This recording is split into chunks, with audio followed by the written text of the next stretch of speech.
Here's your wrestling news for October 13th, 2021. And your headlines for today include: WWE pulls lowest attendance for Raw since return to touring.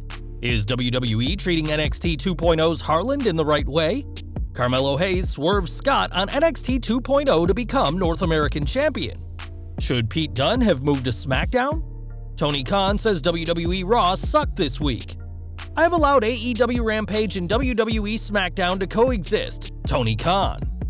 Ex-WWE star Big Damo has been in contact with almost every company. News on Drew McIntyre getting busted open during Raw. Roman Reigns confirmed for WWE Raw next month, and more.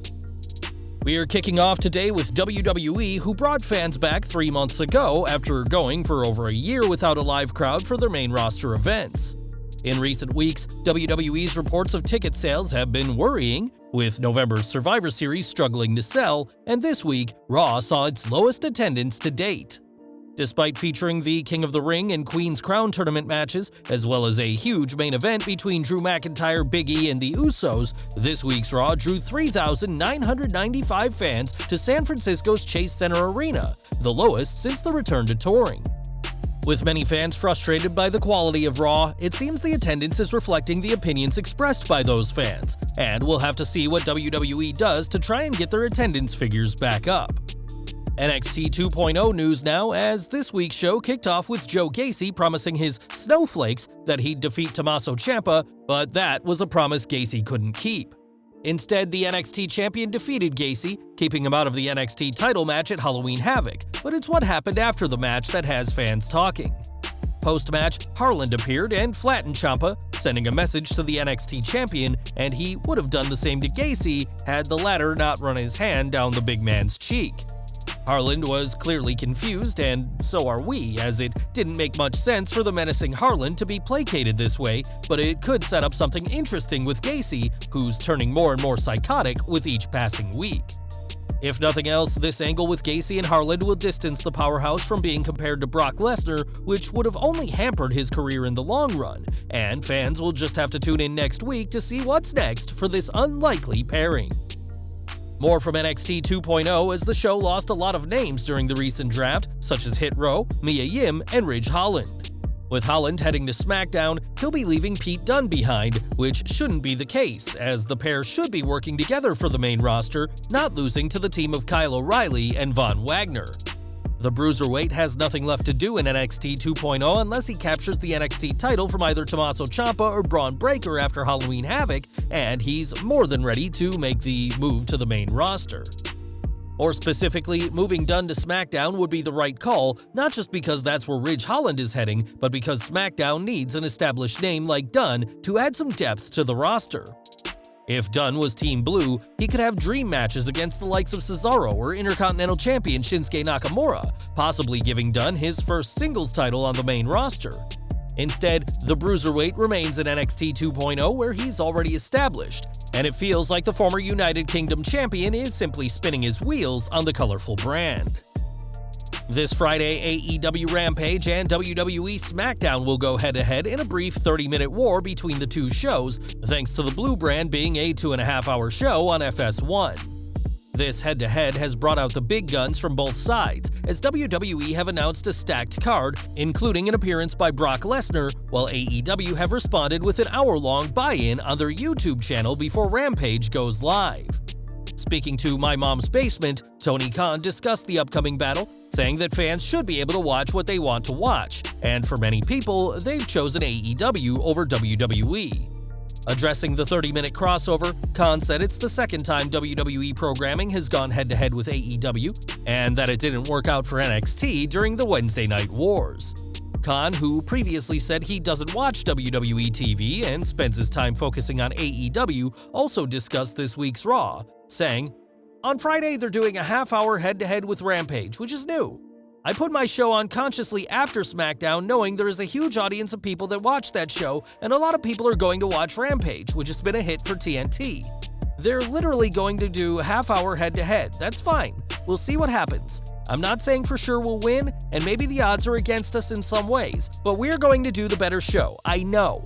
If you don't believe me, watch the go-home show, Raw, they did last night, because it sucked." Both companies have claimed that they don't pay attention to the other's product, but that isn't the case for either promotion, and it'll ultimately be the fans who decide whether Rampage or Smackdown stand tall during the Friday Night War. AEW Rampage may have a tall order when it comes to beating Smackdown, as the blue brand usually averages over 1 million viewers more than Rampage, but Tony Khan remains confident that his show will reign supreme. In that same interview, Khan said he's allowed SmackDown and Rampage to coexist on Friday nights, realizing that WWE's show has a huge audience and that many of those people are going to stick around to watch Rampage. Calling AEW's secondary show a huge hit for TNT, Khan added that there's been nights where Rampage has been #1 in the ratings, and says they've consistently been in the top 20 shows.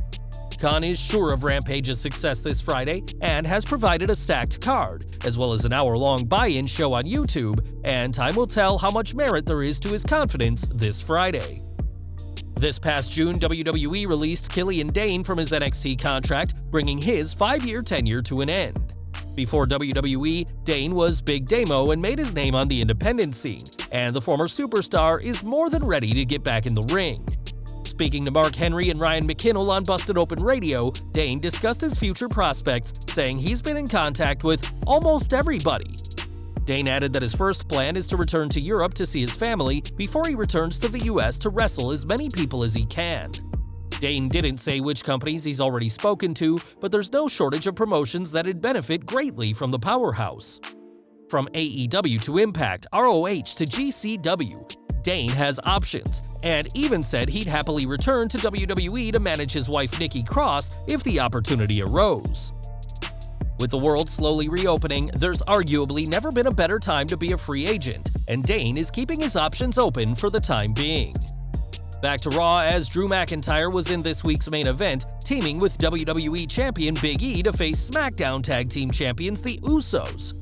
As Raw went off the air, fans could see that the Scottish superstar had been busted open and was sporting a large knot over his eye, and now we know more about what happened. PW Insider reports that an errant elbow by Big E bust McIntyre open, which happened during their brawl at ringside. A post-match evaluation determined that McIntyre was fine and is fit to challenge for the WWE title at Crown Jewel.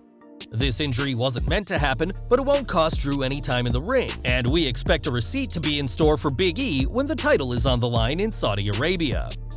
And we're ending today with New York's UBS Arena, which will host Monday Night Raw on November 29th, just days before they host AEW Dynamite in the same venue. Now, WWE is doing all they can to get fans filling seats, or at the very least, get more fans than AEW, and that includes having SmackDown's Universal Champion on the show. Via tweet, it was confirmed that Roman Reigns will be at the November 29th show, but there's no word on if he'll be appearing on TV or work a dark match after Raw goes off the air. Whatever the case, WWE is counting on the Tribal Chief to put butts in seats, and we'll have to see what effect Reigns has on Raw ticket sales for the November 29th show. Well guys, that's our news for today. Please share your comments below. Also hit the like button, subscribe to our channel, and hit the bell icon to receive all notifications. And as always, thanks for watching.